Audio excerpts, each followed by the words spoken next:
Today, I'm going to be showing you the top 10 worst chest openings ever. So, these chest openings are ranked the worst by kind of like percentage of game losses people have with them. Well, basically no one plays with them, but just the worst openings. Now, for beginners, they know that they're supposed to push their pawns. They're supposed to push their center pawns, develop their minor pieces first, castle. So a lot of beginners might not like when, for example, you play d5, d4, and then you play the Queen's Gambit. They don't know that this is a good opening because they think this just gives away material, but then you just you gain center and you're gonna regain that pawn. So this is going to be for more like pros, for people who already kind of know how to play the game and what's good and what's bad. So let's start. So number 1, oh my goodness, number 10. In number 10, we have the Barnes opening. Now the Barnes opening, let's talk about it. What you're trying to do here is you are trying to later push on e4. So for example, the game may look like this. But what the bad thing about this opening is that you weaken your king and to potential attacks like this, or then maybe like this, and also you block this knight from developing to its original square. I understand how you say maybe the knight can just go here, but this would be even worse. You haven't developed your bishop. It's just not, I know your pawn structure, but it's just not cool to do that. In number 9, we have the Odd Anderson opening. Now, I don't know, how many games have there ever been with this opening? But seriously, this is the definition of passivity. I don't know how to say it.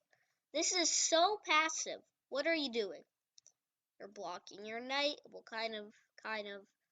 You're not doing anything with these 4 pawns. Let me say 4 pawns because, this could be also a good opening. Bird's opening is fine. Completely fine opening. You just gotta know how to play it. But seriously, what are you doing? I don't know. This would be even worse. You definitely don't have a big chance of winning this game. It's basically, let me explain this. If you just play a normal game after that, it's basically like black is starting first. It's like black is starting first, but then all you do is you just have this pawn here. So yeah. So I would definitely not recommend this opening. In number 8, as you'd probably guessed, we have this opening. Completely the same thing, but just on the king side. I don't know. If you play one of these openings, then you gotta learn a new one, because you're not gonna become a grandmaster if you play this. The Clemens opening. If I ask people what is H3, what opening is that, they'd say, I don't know. The rook and pawn opening, whatever. Yeah, that's what it's called. Okay, we are ready for number 7. In number 7, we have the Amar opening. Again, really passive. This only controls 2 squares. And as many of you, 3 squares, 4 squares.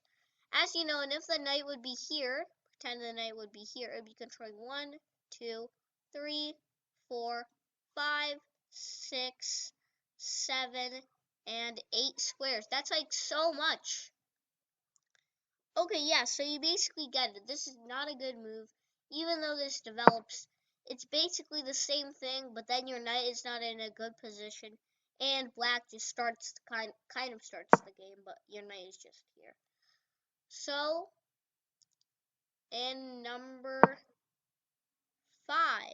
6, we have the move. It's actually a continuation.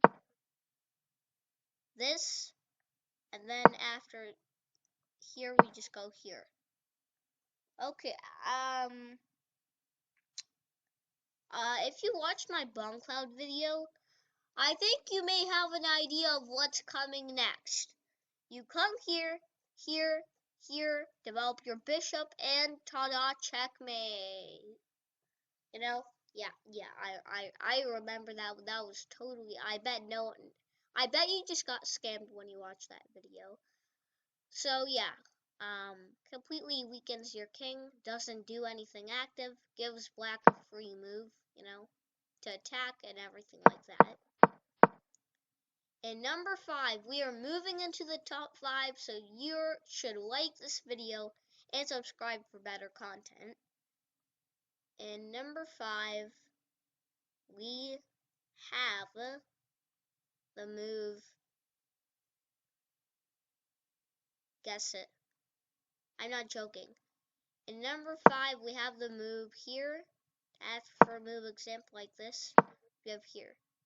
Well, this is completely horrible, and I know no one would play this. But beginners, guess what? Like, new to chess players actually play this. They think that they're gonna go here, and then you're gonna blunder this pawn. But yeah, none of my subscribers are gonna do that. They're better than that. Completely bad opening. And in number 4, we have something similar. The where opening, and after here, you just go here. This is a really bad opening, and it's the same thing, but then you're just gonna go rook here, get it? So like a continuation of that, how you should play would be like here, then you'd go like any of these pawns. It doesn't really matter which one of these. Wait, where opening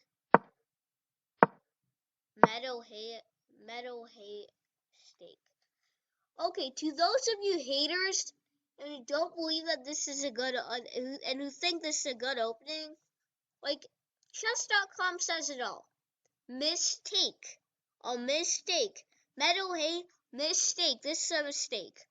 Okay, wait, does the other one say anything? Goddess opening. No, the other one doesn't say anything. I guess more people will play of this and then the meadow hay mistake. I didn't know that.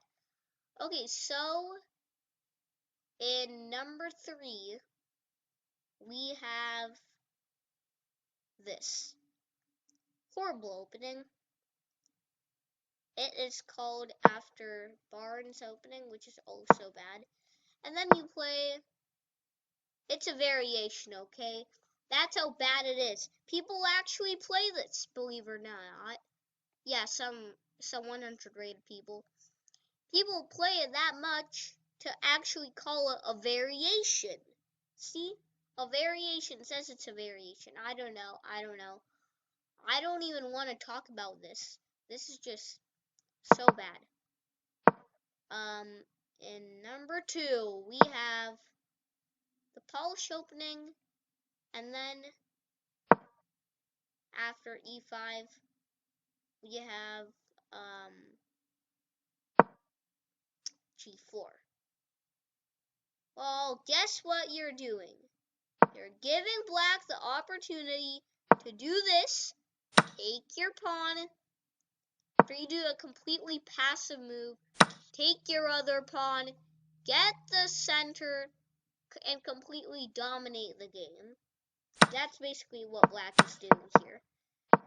And now, finally, you have come to the right place to see the ultra disrespect. You play pawn g4, the worst opening ever. Grob opening, and the second worst opening ever, the double grob variation. And you guys are not gonna believe what's coming next. You're really not gonna believe it. Listen to this. Now, actually, look here where it says H4, D4. These are the most common moves. The Coca-Cola Gambit. That's right, Coca-Cola Gambit. And now, this is the Pepsi Counter Gambit. I know it doesn't sit here, but this is the Pepsi Counter Gambit to the Coca-Cola Gambit. Well, basically how you play this is you just trade these pawns. Then you'd both, somehow find a way. I don't even know what I'm doing with this position. Develop somewhere, like, somehow have your setup be like chase this bishop away. And then you can go bishop here. He's probably gonna long castle. If this ever happens, that'll be a miracle. You're also gonna long castle. And the position might look like this in the Coca-Cola Gambit. After 11 moves, this is what it looks like. Now I know these bad isolated pawns, especially this one, has no defenders. Well, actually it does have two. So, this is gonna be my worst opening tier list, or whatever. I mean, top 10 worst openings. I hope you enjoyed this video. Please like and subscribe. I hope you enjoyed this video. And goodbye.